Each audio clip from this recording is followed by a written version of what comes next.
3 physicians had already pronounced the boy beyond saving, and the 4th was drawing on his gloves to leave when the Duke of Ashcombe seized him by the wrist and said, in a voice scraped raw from 2 nights without sleep, that if he walked out that door, he would never practice medicine in the whole of Devonshire again. The physician, a reasonable man named for his caution rather than his courage, looked past the Duke's shoulder to the narrow bed where 7-year-old Julian Thorne lay grey and unmoving beneath a coverlet embroidered with the Ashcombe crest, and said, quite gently, that there are fevers no bleeding and no physic can touch, and that his Grace's grief, however violent, would not alter what God had already decided.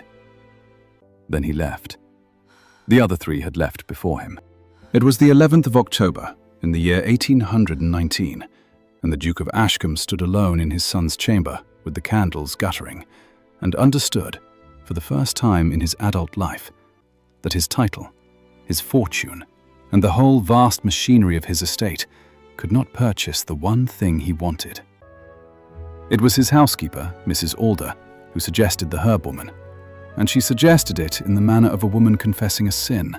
eyes down, voice low, because she knew what the Duke thought of the cottage at the edge of Hartswell Wood and the woman who lived in it.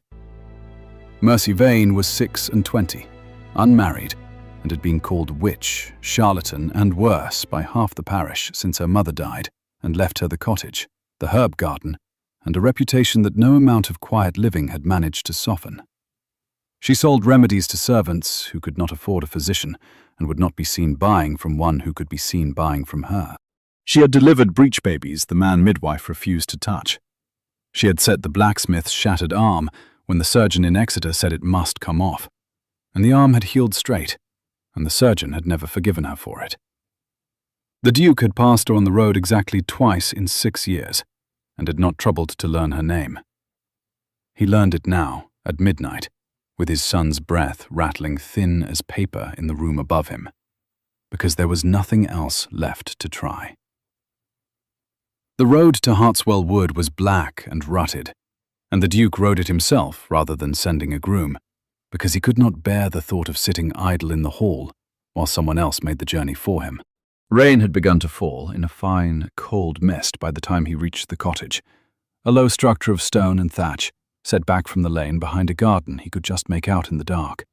rows of herbs staked and netted against frost, and he stood at the door for a moment before he knocked,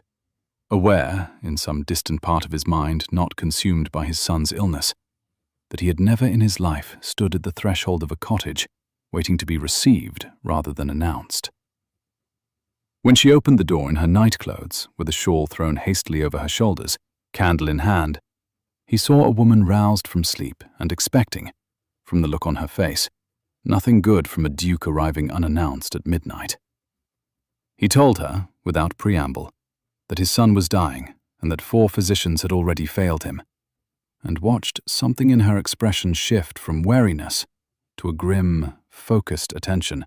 he would come to know well in the hours that followed. She did not ask why he had come to her rather than to Exeter for a 5th physician. She simply reached for her satchel, already packed, as though some part of her had been waiting years for exactly this summons, and told him to ride ahead and have water boiling by the time she arrived on foot, for her own mare had gone lame a fortnight past, and she would not risk his horse on roads she did not know at speed in the dark. She came to the door in a wool cloak, still damp from the walk, carrying a leather satchel worn soft with use, and she did not curtsy, which the Duke noticed and did not, in that hour, care about. She asked to see the boy before she said a single word about what could or could not be done, and something in the flatness of that request, no promises, no flattery, no invocation of Providence,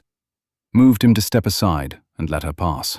She knelt at Julian's bedside, the way the physicians had not knelt, put 2 fingers to the pulse at his throat, laid her palm briefly against his brow,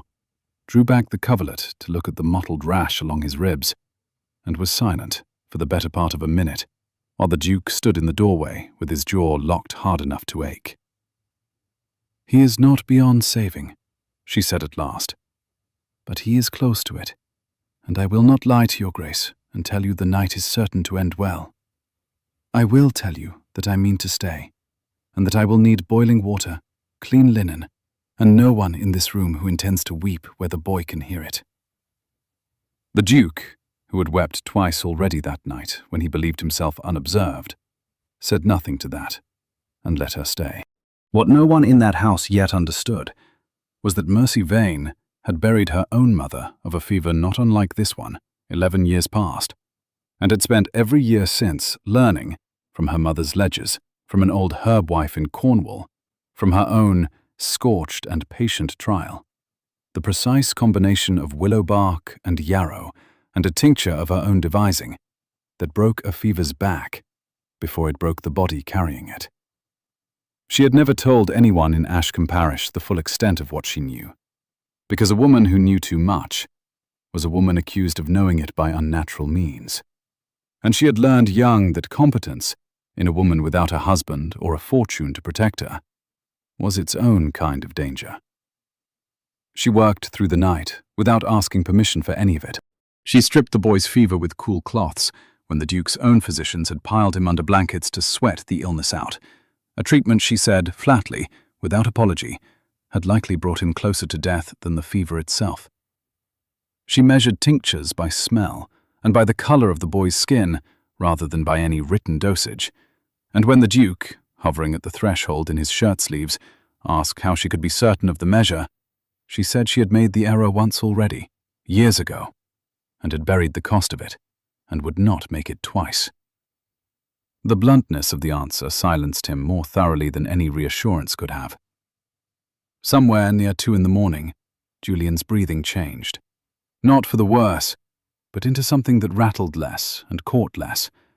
and Mercy allowed herself, for the first time since arriving, to sit back on her heels and press the back of her wrist to her own eyes for the length of 3 breaths before she resumed. The Duke watched her do this, and did not understand, yet, that he was watching the exact shape of the thing he had spent 9 years training himself not to feel. His coldness had a history, and the history had a name: Eleanor. She had been his wife for 4 years, had given him Julian, and had died of a fever herself, not unlike this one, though no one in the house said so aloud that night, for fear of what the resemblance might do to him. 3 winters passed, in this very room, in this very bed, with 3 physicians standing exactly where they had stood tonight, offering exactly the same helpless apologies. He had not permitted himself to grieve her properly. A duke did not have the luxury of collapse, and so he had converted the grief into a discipline of iron control, had governed his estate and his household and his son with a correctness so total that the servants had taken to calling him, behind closed doors, the Winter Duke. He had believed, in the 3 years since, that he had mastered the wound. Watching a stranger fight for his son's life with her sleeves rolled to the elbow and her hair coming loose from its pins, he understood he had only ever buried it. By dawn, the fever had broken. Mercy Vane did not announce this as triumph. She simply set down the cloth she was holding, checked the boy's pulse once more, laid her palm against his brow and found it merely warm rather than burning, and said, in the same flat, unadorned voice she had used all night, that he would live, though he would need a fortnight of careful nursing and broth before he was fit to leave the bed. Then she asked, with no trace of self-regard in the asking, whether there was somewhere she might wash her hands before she returned to her cottage, because she had a garden that would want tending, and a reputation in the village that could not afford a night spent unaccounted for at Ashcombe Hall. The Duke of Ashcombe, who had not made a request of anyone in 9 years without the weight of his title behind it, asked her to stay. She refused him twice, before Mrs. Alder, sensing the delicacy of the moment better than either of the principals involved, suggested that Miss Vane might stay on as a nurse, specifically for the boy's recovery, paid a proper wage, with her own chamber and her own hours, purely as a practical matter of the child's health, an arrangement that had nothing whatsoever to do with anyone's reputation, and everything to do with common sense. It was, on its face, an unimpeachable solution. It was also, though neither the Duke nor Mrs. Alder said so, a way of keeping Mercy Vane inside the walls of Ashcombe Hall long enough for the household to see what the Duke had already begun, in the grey hour before sunrise, to suspect that this woman moved through a crisis the way other people moved through a drawing room, with a competence so complete it made every other person in the house look decorative by comparison. She accepted, on the condition that she be permitted to keep her cottage and return to it one day each week to tend her garden and see to the village women who depended on her remedies, an arrangement the Duke granted without argument, though every instinct of his rank told him a woman in his employ ought not to have conditions of her own to set. He found, standing in his own study at 7 in the morning, with the sun coming up cold and gold over the Devonshire hills, that he did not mind the conditions nearly so much as he minded how badly he wanted her to say yes. It would be many weeks before he understood what that wanting was. The village, predictably, did not receive the arrangement kindly. A woman like Mercy Vane, elevated overnight from the scorned Herbwoman at the edge of Hartswell Wood to a fixture within Ashcombe Hall itself, was a scandal too rich for Devonshire gossip to resist, and it circulated through the parish with the particular cruelties small communities reserve for women who rise above the station assigned to them. She was called a fortune hunter, who had engineered the boy's illness to secure her own advancement, an accusation so obviously false to anyone who had watched her work through that first terrible night, that it could only have been invented by someone who had not, and yet it spread regardless, carried on the tongues of women who had never once called upon her for so much as a headache remedy, and men who resented, in the particular way small men resent competent women, that she had succeeded where 4 university-trained physicians had failed. Mercy heard the whispers and did not dignify them with a defense.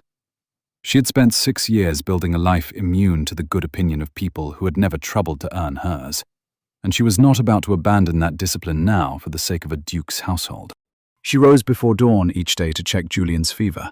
measured his broth and his tinctures with the same exacting care she had shown the night his life hung in the balance, read to him from a battered volume of fables when his strength allowed it, and treated the whispers outside the hall's walls with the flat, unbothered indifference of a woman who had survived worse than gossip.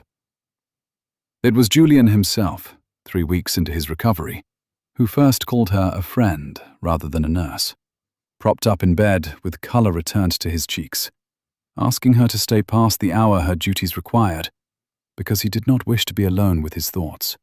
which had grown strange and frightened in the long nights of his illness. She stayed. She told him stories not from any book, but from her own childhood in the wood. The fox that had followed her mother home one winter and never left.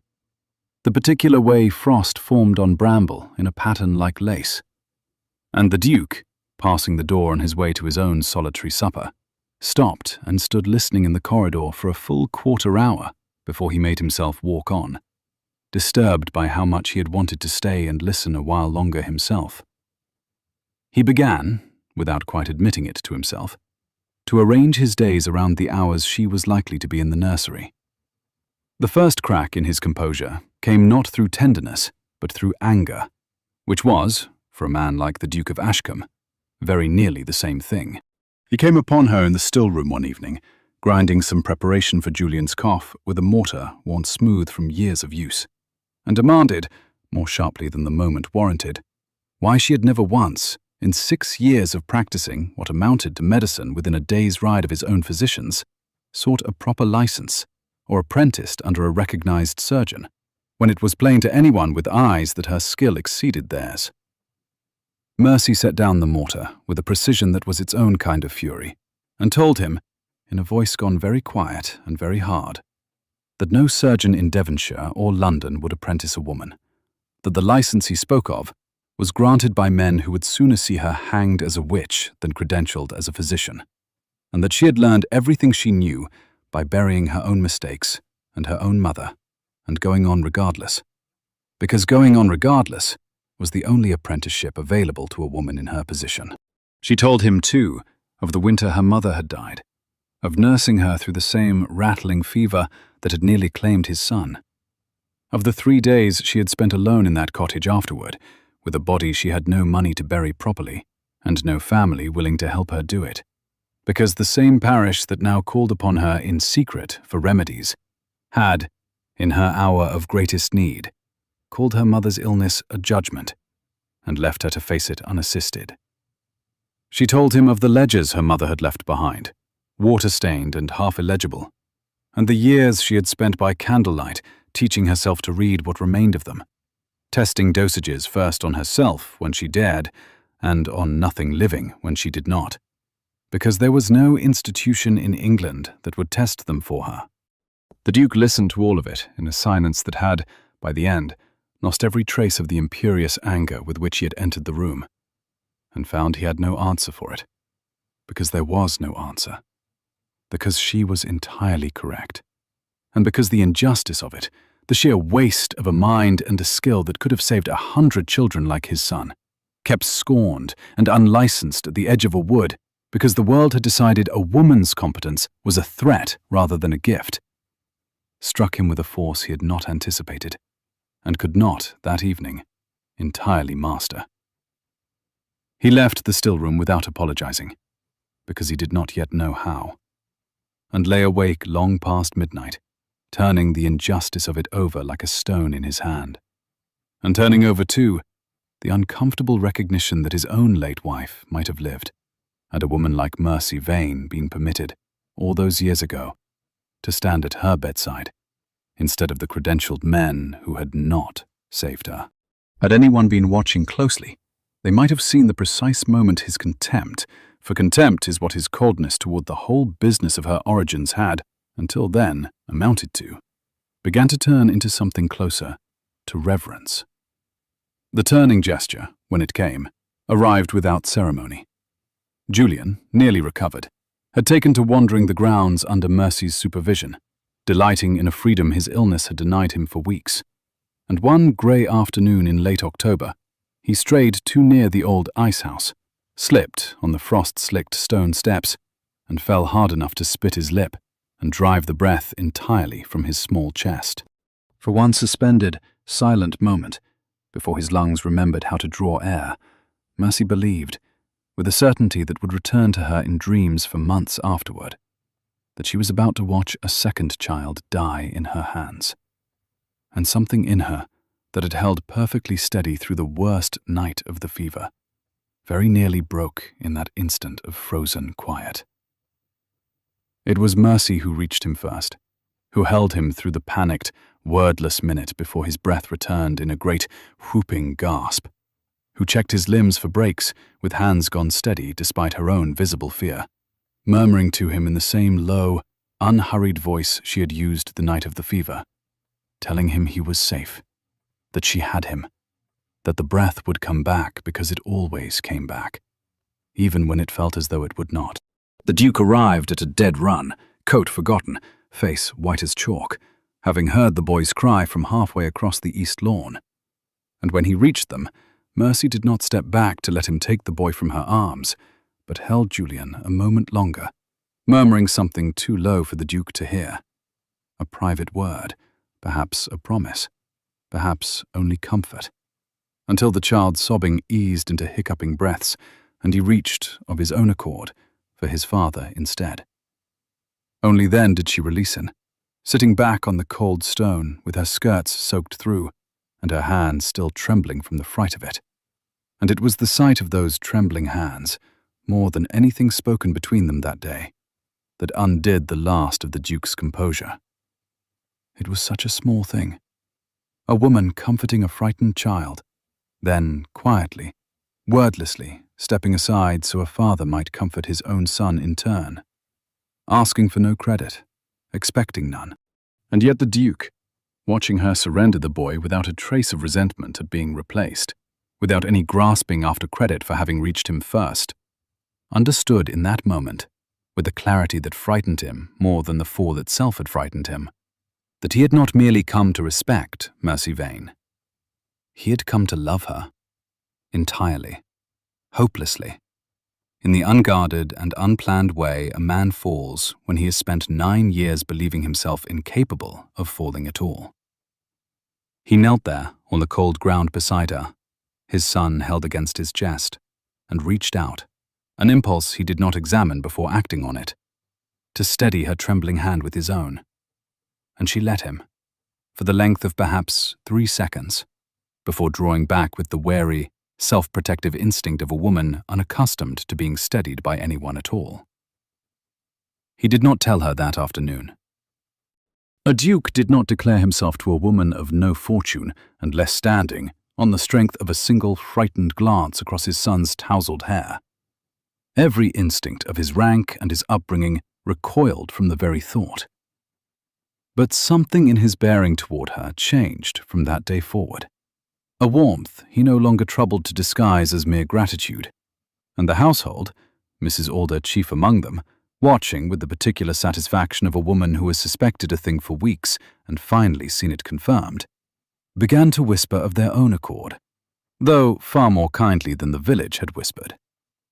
The gossip outside the hall's walls did not remain kind, however, and it was this that forced the matter to its crisis. Mercy's cousin by marriage, a woman named Prudence Kell, who had long resented the small independence Mercy's cottage and trade afforded her, saw in the scandal an opportunity too rich to ignore, and began circulating through the parish an account, half-invented, wholly damaging, suggesting that Mercy had used forbidden remedies on the Ashcombe boy, potions of the sort that skirted the edge of witchcraft law still murmured about in country parishes, though rarely prosecuted, and that the Duke, bewitched by grief and gratitude in equal measure, could not see what the whole village saw plainly. Prudence's account gathered force, the way such accounts always do in small places, embroidered fresh with every retelling,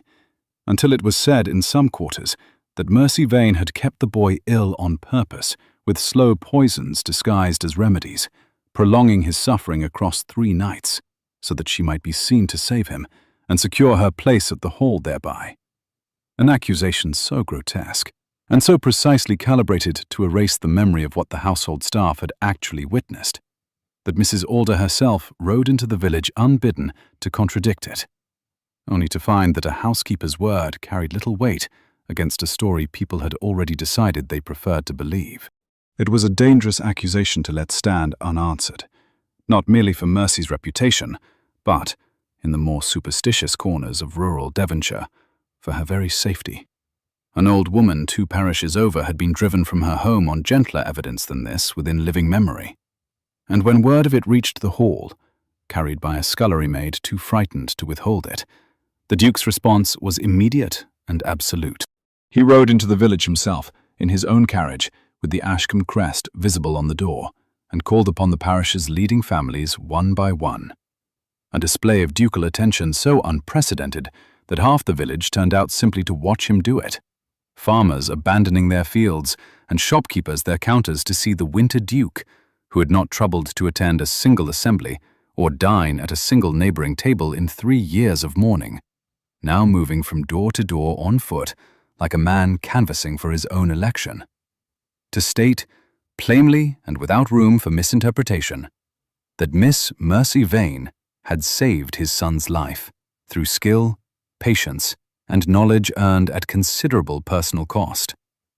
that any further slander against her character would be regarded as a slander against the House of Ashcombe itself, and that he would extend his protection, his patronage, and, if necessary, his legal recourse to anyone who continued to spread it. He called last upon Prudence Kell herself, and what passed between them in her own parlour was never repeated by either party, though Prudence did not speak Mercy's name again in anything but careful, neutral terms for the whole of that winter. The account withered within the week, as such accounts do when the full weight of a dukedom is brought to bear against them, and the same women who had whispered of witchcraft began, with the swiftness peculiar to small communities correcting course, to speak instead of Miss Vane's remarkable gifts and the Duke's evident good judgment in recognizing them. Mercy, informed of what he had done only after the fact, found him in the library that evening, and did not thank him, precisely, because gratitude was not quite what she felt. She told him, instead, with the same unflinching directness she had used from their very first night together, that she had not asked for his protection and had survived 6 years without it, and that she needed to understand whether he had ridden into that village to defend her character or to defend his own household's dignity, because the two were not the same thing, and she would not be made into a possession he protected for the sake of his name. The Duke of Ashcombe, who had spent 9 years mastering every emotion he possessed, found in that moment he had no mastery left at all. "I rode into that village," he said, "because I could not bear one more day of hearing your name spoken as though it were a stain, when it is the truest and best name I know. I did not do it for Ashcombe. I did not do it for Julian, though God knows I owe you his life twice over. I did it because I love you, Mercy Vane. And I have loved you, I think, since the night you sat back on your heels in my son's sick room and pressed your wrist to your own eyes, so that I would not see you weep for a child who is not even yours to grieve. I have no right to say this to you. I know precisely how little I have to offer a woman who has never once needed a man's protection to survive. But I could not go on watching you be diminished by people who are not fit to grind your herbs, and say nothing of what I feel." Mercy Vane, who had buried her mother and built a life out of the wreckage of that burial, and learned, in the process, never to expect tenderness from anyone above her station, stood very still in the library, with the fire cracking low behind her, and said nothing for the length of several breaths, because she did not, in that moment, entirely trust her own voice. "I did not come to this house to be loved by a duke," she said at last. "I came to save a child. I will not pretend the rest has not happened regardless." It was not, on its face, an acceptance, but the Duke, who had learned by then to read the precise weight of her silences, understood it as one, and crossed the room, and did not touch her, for she had taught him in the weeks of their acquaintance that her consent was never to be assumed, but stood close enough that she might close the distance herself if she chose to. She chose to. What followed would not be spoken of for a generation, save in the careful, private language of a family that understood exactly how narrowly its heir had been saved, and by whom, and at what cost to the woman who had saved him. The betrothal, when it was announced some months later, scandalized precisely the segment of Devonshire society the Duke had long ago stopped troubling himself to please, and delighted precisely the servants and tenants and village mothers who had, over years, quietly depended on Mercy Vane's skill, and never once been able to repay her for it. The wedding was small, held at Ashcombe Hall, rather than in the village church that had once whispered against her, and Julian, fully recovered and nearly 8, stood beside his father and insisted, with the particular seriousness of a child who understands he has been given a second life, on carrying the ring himself. Mercy did not abandon her cottage or her garden, nor the weekly hours she spent tending the village women who still called upon her remedies. The Duke, far from objecting, had a proper still-room built for her at the hall itself, larger than the one at the cottage and better lit, stocked with every implement and text she had been denied for 6 years. Treatises on physic, ordered from London booksellers, who had never before had occasion to fill a duchess's request for such volumes. Glass vessels of a quality no country apothecary could supply. A case of surgical instruments she had once only read of in her mother's ledgers and never held. He quietly funded, through channels that never bore his name, the training of 2 young women from the parish who showed a similar gift, arranging for them to study under Mercy herself, rather than petition the surgeons of Exeter, who would only have turned them away. And in time, those 2 became 4, and the 4 became, within a decade, the beginnings of an informal school that no one in London ever thought to call a school, though it trained more capable hands than half the licensed institutions of the age. It was the kind of restitution that made no headlines and asked for no gratitude, precisely the kind Mercy herself would have chosen, had anyone thought to ask her. And she never once, in all the years that followed, asked the Duke to make it known publicly what he had done, content that the women themselves knew. And that was restitution enough. The old physicians who had stood in that sick room and pronounced Julian beyond saving were never spoken of unkindly in the Duke's presence, for he had come, in time, to understand that they had failed not from malice,